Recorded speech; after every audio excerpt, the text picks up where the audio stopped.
you said you spent half of the first 3 years on retreat, and you said a lot of it in solitude.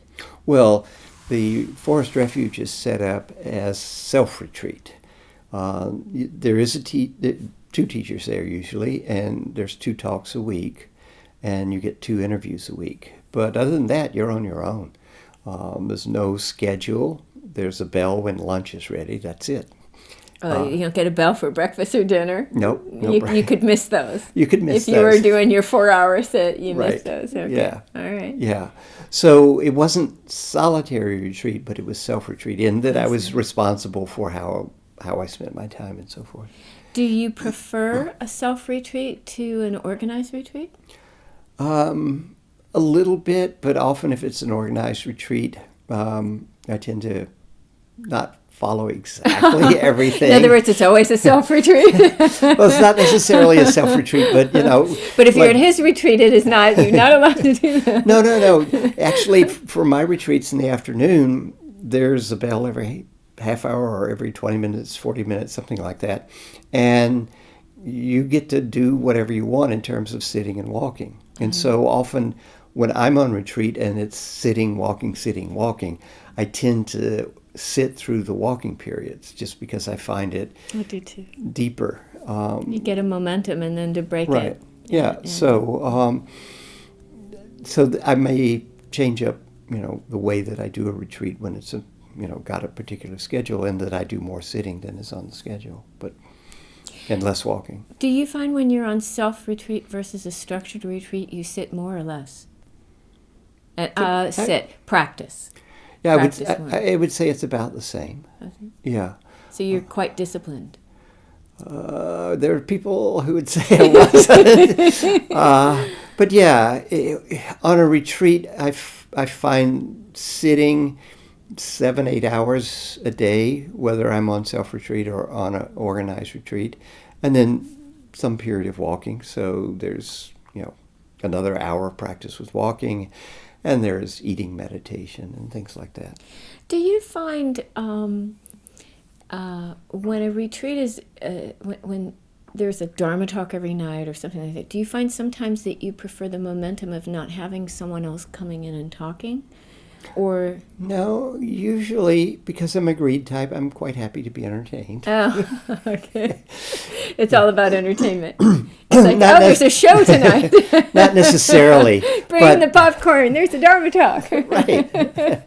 Well, yours are like that. I have often said, Leigh is such a storyteller, and the way he tells a story, there's just a kind of down-home, fun storyteller way, and I have said several times to you, for me, it's like I got a blanket and a cup of cocoa, and you're telling me, you even say, once upon a time. Yeah, some of them start out with once upon a time, and you're like, oh, okay, and it's so wonderful, I find, because it does appeal to this.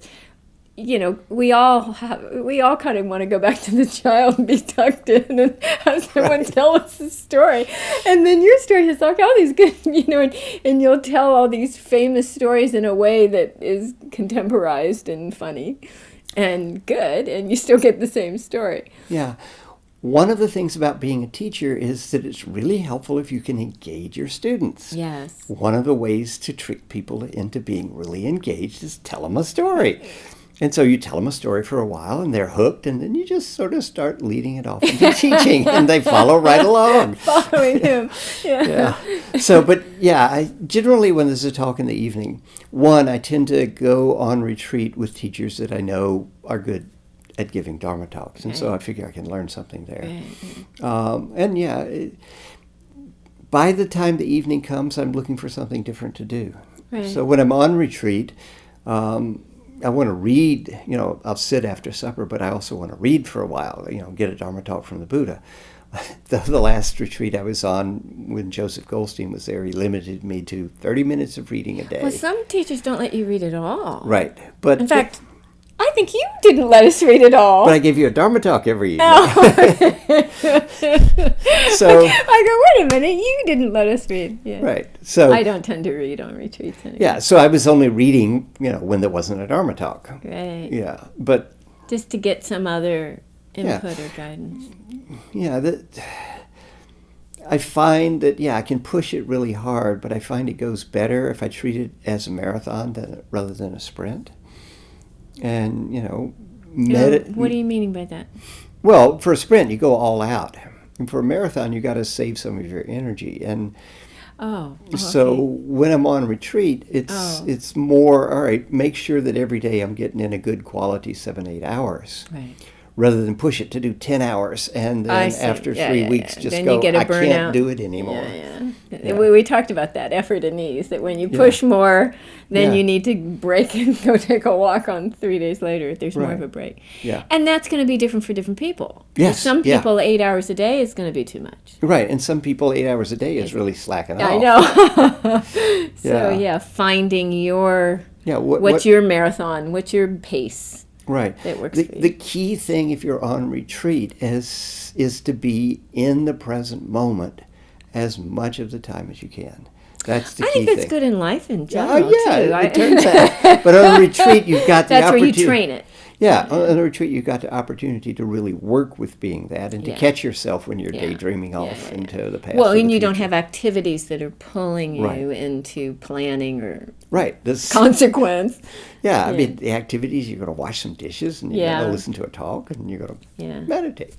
Or I remember at your retreat, I got kitchen duty and I thought, I'd love to learn how to cook and cut. And I don't know how to do that. And I was not popular in the kitchen. They went, okay, she's going to lose her fingers and she's still cutting those. Could someone please help her? And I thought, so I had to work with the sensations of being present, knowing I'm letting people down around me when I thought, this will be fun. Yeah. So I'm not going to, or I won't volunteer for that. Next time I'll clean the toilets or something. Cleaning the toilets is actually one of the best jobs there is because nobody wants to bother you. See, I like to be alone. So that's how to be. I'll be alone. I'm going to clean my toilet. Cool.